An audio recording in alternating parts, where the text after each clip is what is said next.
beyond the sheer volume of munitions, the loss of high value assets introduces another layer of complexity.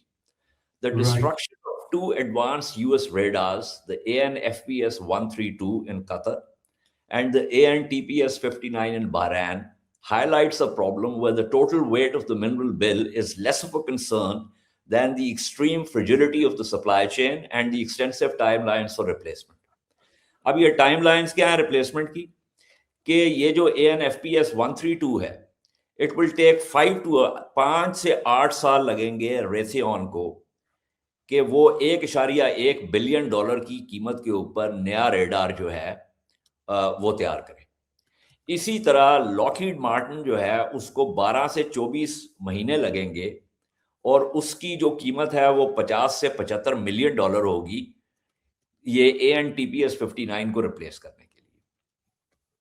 अब इसमें एक और जो सबसे बड़ा इशू है वो ये है कि जो डिफेंस इंडस्ट्रियल बेस का कि ये जो सोर्सिंग होगी इसमें 77.3 किलोग्राम गैलियम चाहिए इन दोनों सिस्टम्स के लिए, और ये वो मटेरियल है जिसका 98% जो है चीन करता है। तो 77.3 केजी गैलियम जो है वो चाहिए, जो कि 98% ग्लोबल सप्लाई जो है वो चीन उसको कंट्रोल करता है।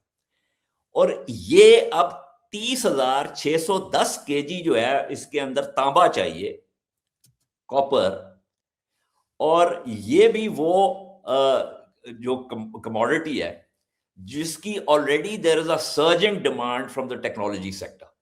सो इसकी भी जो अवेलेबिलिटी है वो भी इतनी आसान